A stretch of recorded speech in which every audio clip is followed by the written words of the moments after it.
Welcome to Ellisons Connects, the official podcast by Ellisons Solicitors, where we bring together the expert professionals from a wide range of areas to discuss key developments and trends. Hello and welcome to the latest episode of Ellisons Connects. In this episode we will be discussing the Labour government's promise to deliver 1.5 million new homes and how that's achievable.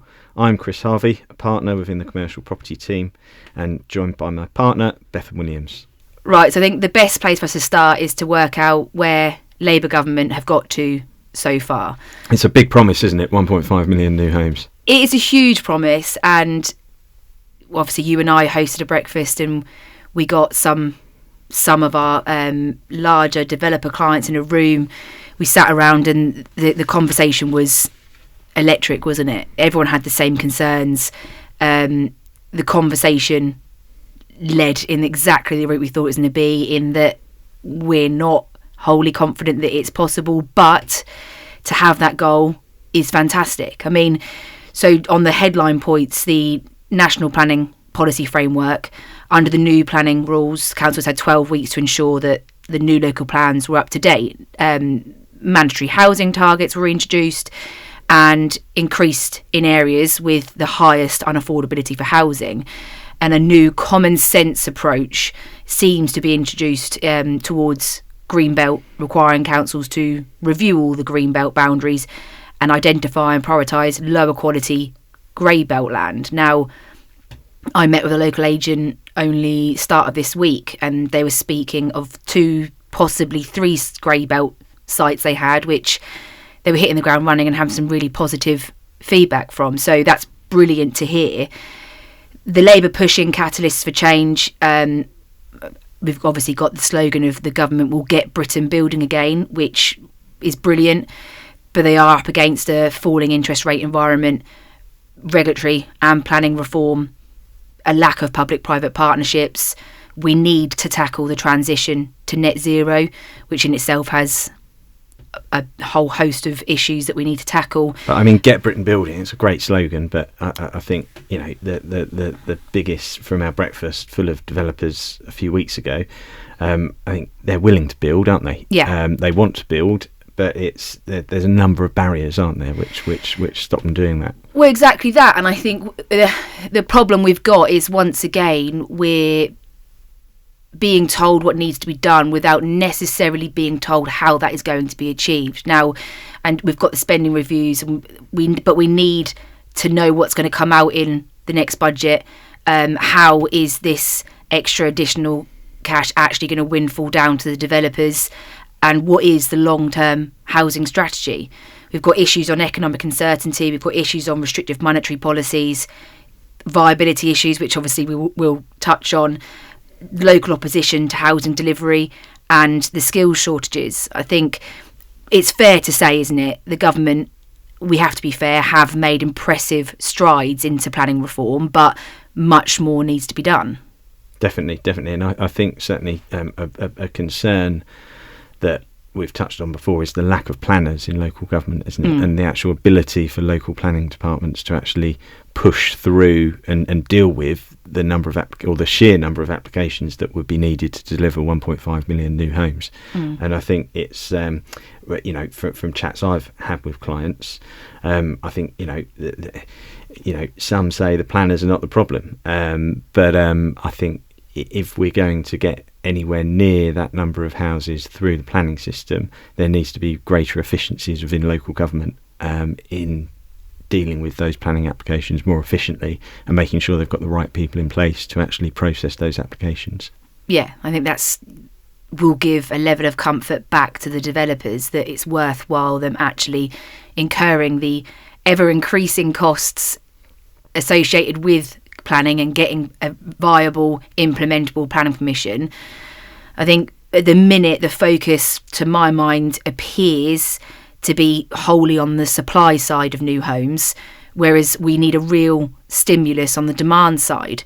We've got this promise of a 1.5 million new homes, but there seems to have been little thought or explanation as to how that will actually be achieved. And there's no new incentive suggested at the moment for first-time buyers.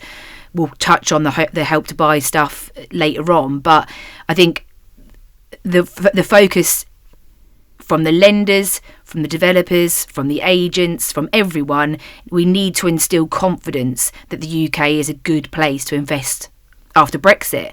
We've got previous political turmoil and other events that have obviously understandably dented investors' appetite, and it's going to be difficult for the local government to turn around investors' appetite in line with the constraints of the Treasury. And I think in terms of planning and investment in local planning departments, I think Labour's promised 300 new planners so far, which is obviously a great start. The Home Builders Federation, in a recent report, have estimated that 2,200 new planners are actually needed just to deal with the backlog of current applications. That's before we even think about delivering the 1.5 million houses that we're going to, or the Labour government is hoping to deliver over the term that they're in office. And I think it's all well and good, blaming the planners and blaming local government as a roadblock. I mean, that's been done for some time, throughout the previous Conservative government. It's easy to do. But I think, personally, working in development work day in, day out, that's my day job. I think local government and planners need to be a lot more sensible with how they utilise planning conditions. Yeah. We've got lots of clients that think, oh, great, I've got my outline consent issued, I've got my detailed consent issued, but then I think, that's only half the battle, really, when you think about it. If you think about, getting conditions discharged, it can be such a nightmare. So if we could have a planning system which used conditions more wisely, perhaps use more sensible conditions, but also consistently. Exactly. It depends on which district or which local planning authority you're under. Yeah. And then you're largely reliant on having a planning team who have experience of that area, which obviously you'd want anyway, but also the way in which you would gear up a planning application for one area might not be the same for another. And I think when you and I obviously attended the Home Builder Federation conference in London early this year, and then their reports were that under the Labour government so far, housing delivery has fallen 6% year on year. And the data on EPCs and planning approval suggests there's further falls in supply still to come. 2024, they confirmed, saw the lowest number of new homes approved in a decade across the UK. And like I've just mentioned, that up against the economic challenges persisting with limited growth and risk of rising inflation, it's going to be a slog. And you mentioned on the number of planners, that's a hard task in itself to deal with the existing planning applications they're in, the ones that have failed and now going to appeal, the ones we're having to go back for non-material amendments to deal with variations conditions which are making sites unviable. There's going to be a whole host of brand new applications which are going to be needed to even touch on the 1.5 million new homes. So I think it's fair to say we've given the planners a hard time, haven't we? There's not enough easy of them. To do, though, isn't it? It's easy to do. So, what other challenges do we think are being faced by developers at the moment? 'Cause, we work with developers on a daily basis. We know they're there. We know they want to build. They've got the appetite to build. What's stopping them outside the planning process? I think. Well, it's probably easier to run through what was brought up right from the developer's mouth round the table, isn't it? It wasn't. If you've got the new host of the sheer number on conditions for planning permissions, just using one for example. When we started practicing, I won't say how many years ago because it's depressing, but when you look at the numbers that developers are being asked to contribute in their 106 obligations at the minute, it's very, very easy for a site to very quickly become unviable just on the basis of profit. Because at the end of the day, the whole thing is to turn their work into a profit. And the local, like you said about the conditions, the local authorities don't seem to be actually be paying much attention to that or having any consistency across the board. I think the number of constraints on our clients, for example, something that everyone will be familiar with that's coming over the last 18 months is the BNG, biodiversity net gain. That is making life so difficult to actually make sites viable.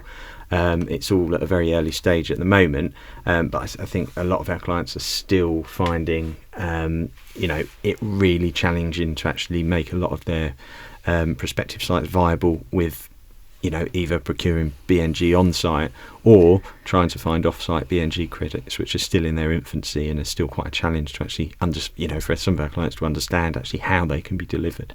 Yeah, I had heads in, we've been negotiating the heads of terms on an option agreement, which I could easily say 5-10 years ago, they would have been agreed 2-3 turns ago. And with the negotiations that are ongoing at the moment is the developer sensibly, there's an area of land within the development site which is used as allotments, and it has no use to them in terms of the actual development of the homes, but they're looking to get an option to secure that additional land to enable for BNG purposes, or they possibly might be paying 85% of open market value to land bank that land so that in the future they can use it to offset the BNG liability. And that's an overhead that they've never had to consider before.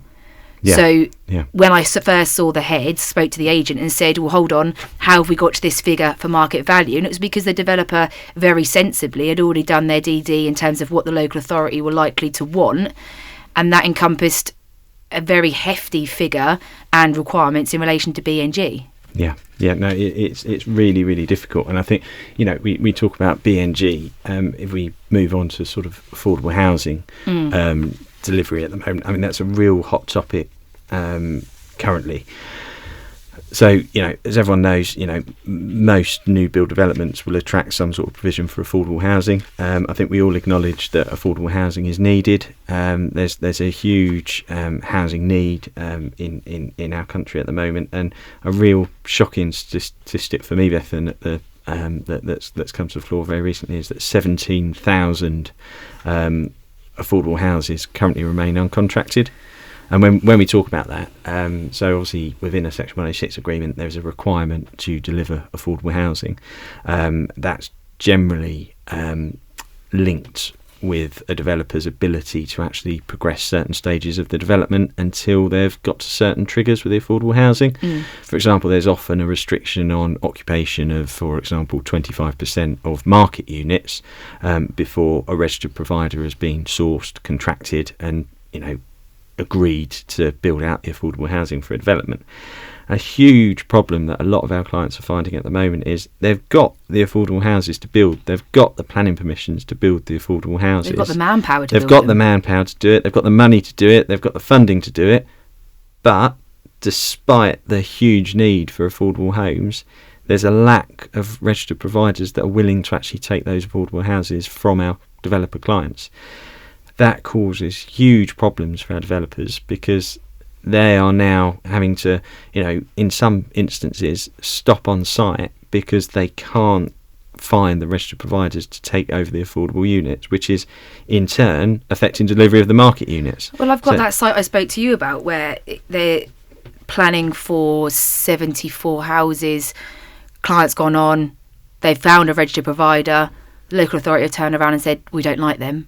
And they cannot find a registered provider anywhere. So exactly like you said, they're all ready to go. They're ready to press the button. They've got everything ready to deliver 74 houses, which will make a small dent in these 1.5 million new homes. Get people out of temporary accommodation into a proper home. But they can't even get the local authority to agree on the registered provider they have found who is willing to actually go forward with it. And a really important statistic, I think, just to flag here, is that the private sector deliver over half of all affordable homes in the UK. And if our private sector developers are finding it so difficult to actually, find the registered providers when they're delivering such a large proportion of the affordable housing that is needed so desperately, we're in a real sticky situation. So I think, stepping back a little bit and looking at practical steps that our clients can take so that they don't find themselves in this position of having to stop on site and cause huge delays to their developments. I think we need to think about rethinking how we draft Section 106 agreements. So, Section 106 agreements have obviously have historically just been drafted on the basis that you will find, it's a given that you will find a registered provider, which it was. It was, but since the Trustonomics situation in October a couple of years back, which we won't go into and depress everyone even more, but since then there's been and the interest rates, as we all know, started rising, and that's caused a real constraint on the funding that's available to registered providers, which in turn is, I think, causing the loss of appetite in the market for them to proceed and exchange and buy the affordable homes that are needed. So, at a practical level, Beth, and I think we both agree that we act for developers. The last thing a developer wants is to be having a site that they're having to, number one, not start because they can't find an RP, or potentially even worse, they start building on site in the hope of trying to find an RP. Stall. They hit the trigger in the 106, which requires them to have done something with an RP, and they can't find one. They literally have to put their tools down, send the guys on site home. That's where you've been stepping in to help so many of our clients with your planning expertise in terms of the cascade provisions, which for the new planning coming in, obviously you'd introduce that in the 106 now, but what we're now having to do for clients is liaise with them at a further cost to them in terms of fees, in terms of them getting the viability assessments, in terms of they've already spent sometimes over a year trying to liaise with registered providers and then trying to have to vary their 106s to include those cascade provisions to ensure they can go on. So in terms of cascade provisions, if we just, I think it'd be helpful just for us to sort of summarise how cascade provisions work. And a cascade provision is, it's what it says on the tin. Really, is it's a cascade. It's a degree of alternative options that can be used in the event that registered providers can't be found. And what the cascade provisions effectively do is they allow the restrictions on the occupation of market units to be suspended while alternatives are explored in lieu of transferring the units to a registered provider. So very commonly, the ideal scenario is that an RP is found. Fantastic. That's option one in our cascade. Option two is if after a certain amount of time a developer can't find a registered provider, the government centrally have recently launched something called the Affordable Housing Clearing Scheme, and that's basically a scheme where developers can sign up to, RPs can sign up to. I suppose you could say it's a bit like Tinder for developers and RPs, trying to put them together. But if that doesn't work, if no one swipes right, then or left or whatever. I've never used. My wife might listen to this podcast. Never used Tinder. We'll get that clear.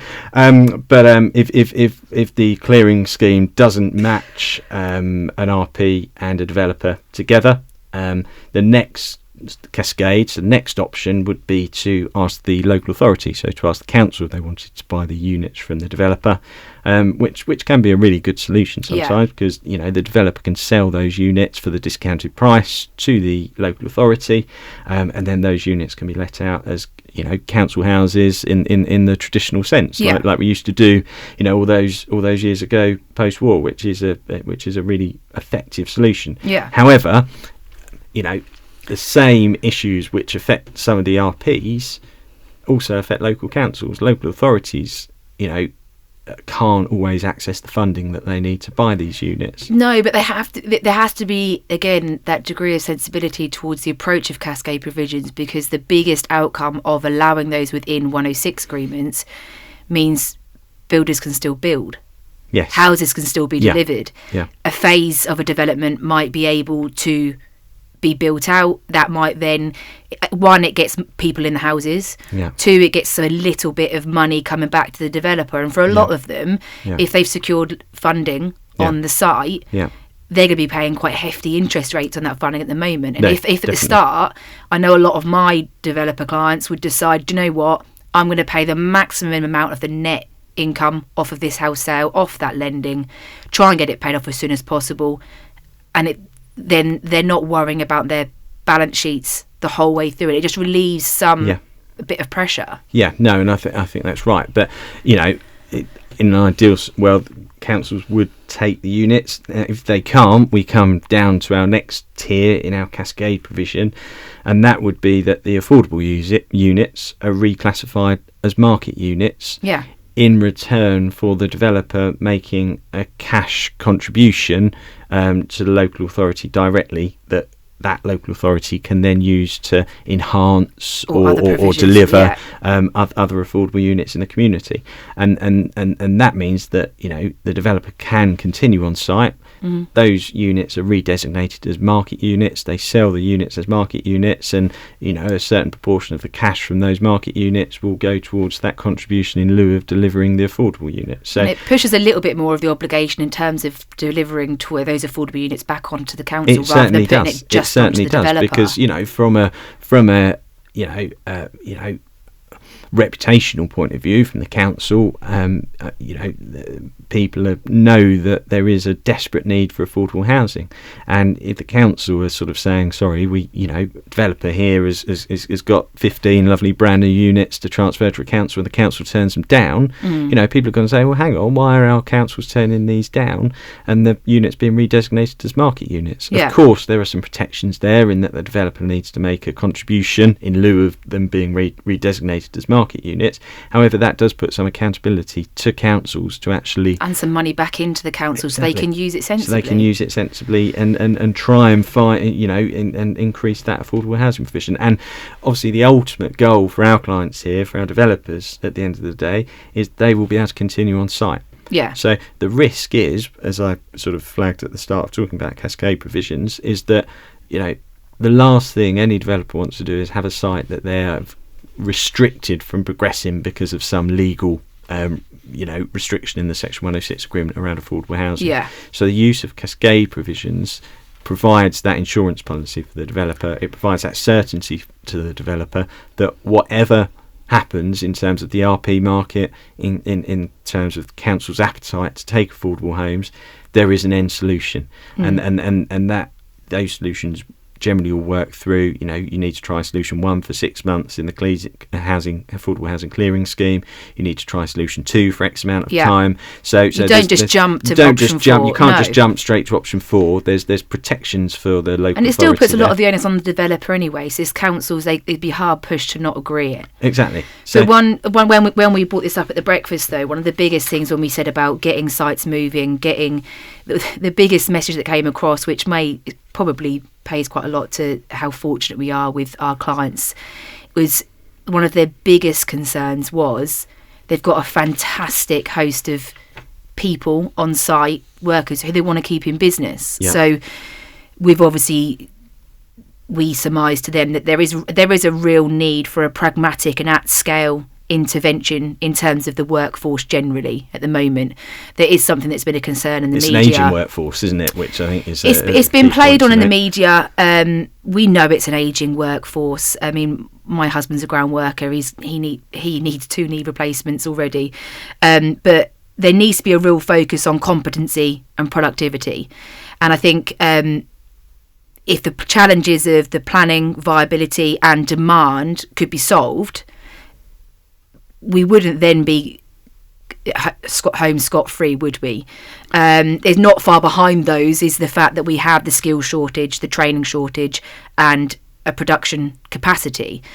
Now, we heard Mark Farmer of Cast Consultancy speak in this in quite detail, and he was a very engaging speaker, and he said that the sector has lost 20% of its workforce since 2019. Now, and that 20%, I think is key to say, is an experienced 20%. It's 20% that should be passing their skills on to the next generation coming through, which perhaps is lacking in the construction sector because during the pandemic, we lost a lot of really experienced this is it. And I think, again, to achieve 1.5 million homes, there needs to be a shift in focus, because we've got the government seems at the minute to be putting this focus and this new influx of new workers, and they've said there'll be 240,000 additional workers needed across the supply chain. like you said, we're working against an ageing workforce anyway. Now, the government have introduced Skills England. They've had the Growth and Skills Levy.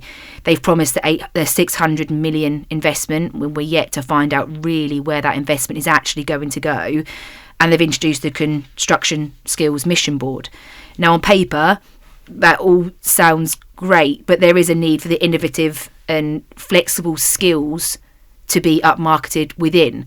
And once again, the onus is pushed onto the developer to really take, well, they're going to have to take some element of responsibility for upskilling their existing workforce. So the labourer or the electrician on site, the plumber on site, the ground worker on site, who actually probably is near retirement age, deciding they don't want to do it anymore, is there a way in which they can keep them on site so they can train up the younger generation alongside making use of Skills England, etc. He did touch on as well the real need for absorption of those trainees and apprenticeships on site, that they can't just go through the motions, they need to be really invested in. And I think that's no different to any sector, is it? We find the same from our juniors, our apprentices. The more we invest in them, the more we get out of them. And the more inclined they are then to stay on and make that their career. But it's fair to say that the construction industry as a whole, over the last 5 to 10 years, has overtraded during the growth periods, and it risks getting worse as the structural resources, their baseline shrinks, fewer workers, and unstable aggregate costs, for example. And I think the key point that we've touched upon as well is how difficult it is for developers, builders, contractors in this country to forecast as to what the need may be 2, 3, 4, 5 years away, because we operate on a boom and bust cycle. That's happened in our housing market for last 20, 30 years. Every 5, 6, 7 years we go through a boom bust cycle, which makes it really, really difficult to forecast. Well, the pipeline's not quite as clear as it used to be, is it? And it's quite easy for us to sit back and say, right, we need to have a clearer, a more honest approach on your actual capacity to deliver. But that's very hard to do when you've got a lack of confidence in the pipeline. And the worrying statistics we got back was that the construction industry was responsible for 1/6 of all insolvencies in the tax year 2023-2024.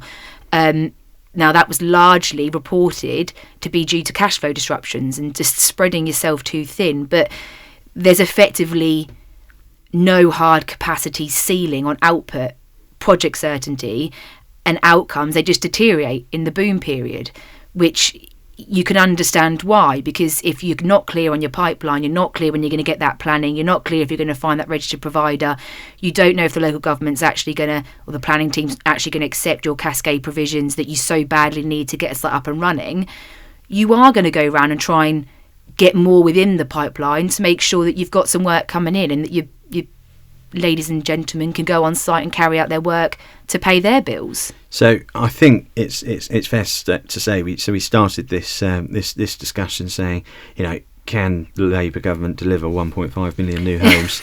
I think the answer to that is, we all know that's not going to happen. I think, they would do well to do 1 million at a push, wouldn't they? Yeah. And I think, some of the key issues we've discussed the planning constraints, we've discussed, the constraints in the delivery of affordable housing.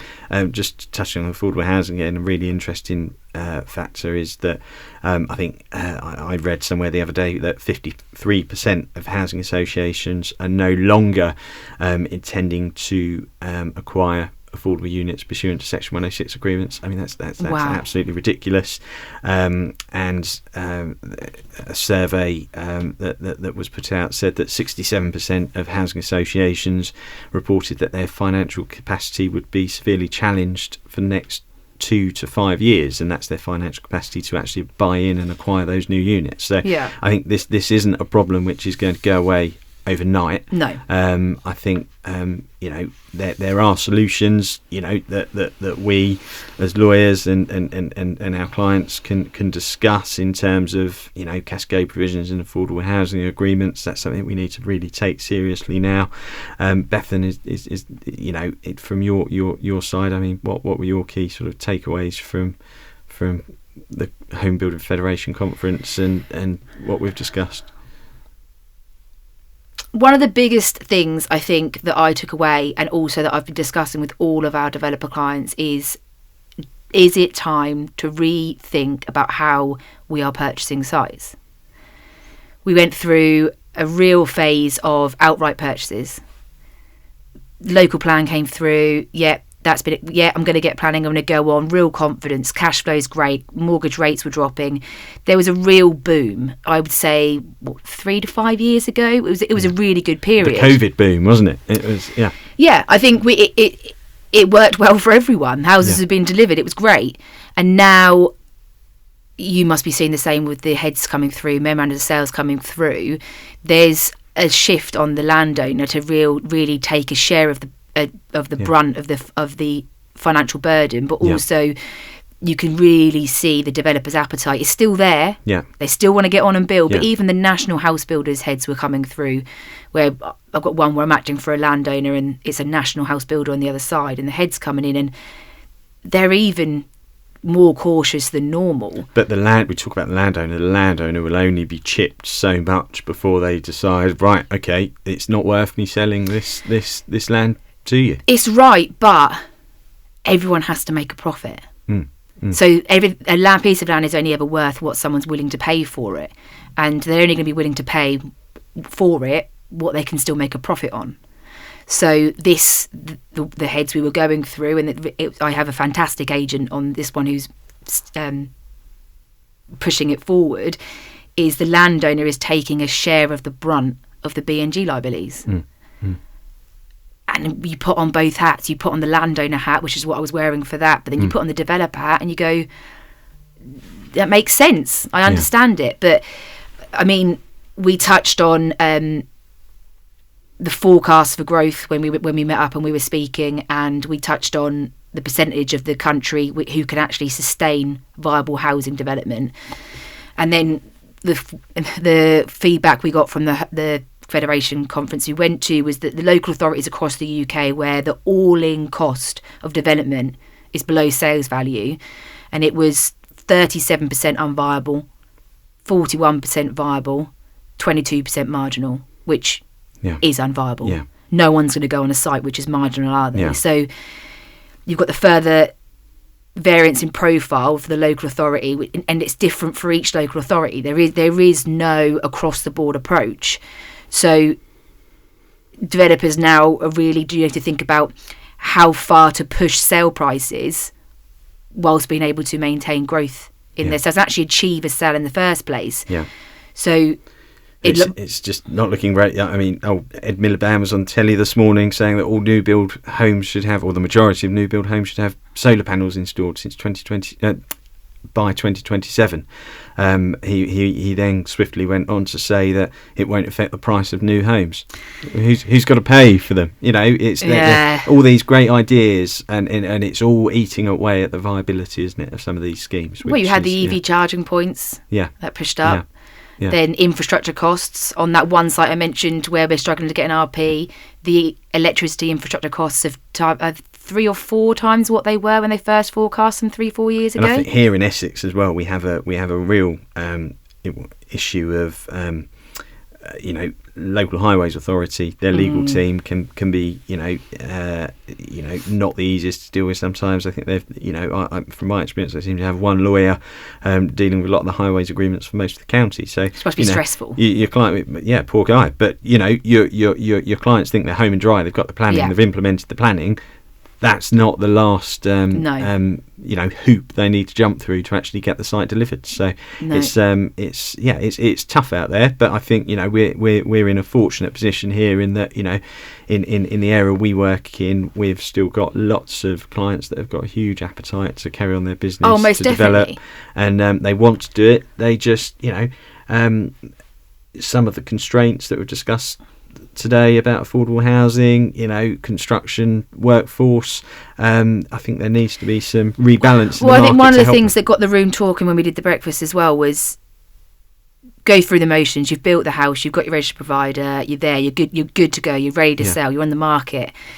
I mean, opening day goes well, you sold a few plots, you're still then reliant on that chain actually going through. And the biggest thing we said that, well, when we talked about the buyer's market, is even if you address the lack of appetite in the market at the moment because of the economic unviability, the feedback that we were getting is that by first-time buyers especially, they're being asked to enter the market, to join the property ladder at a point where economic growth remains unsteady, inflation's at a high, arguably an all-time high, the Help to Buy regime's ended with no plans, well, no communicated plans from local governments to introduce a new scheme. I think a lot of our clients would cry out for another, Help to Buy or similar scheme. I think that. Well, it was rewarding to the taxpayer. The last feedback the government gave on that, it was on track to deliver returns of £2 billion and assisted over 300,000 million households.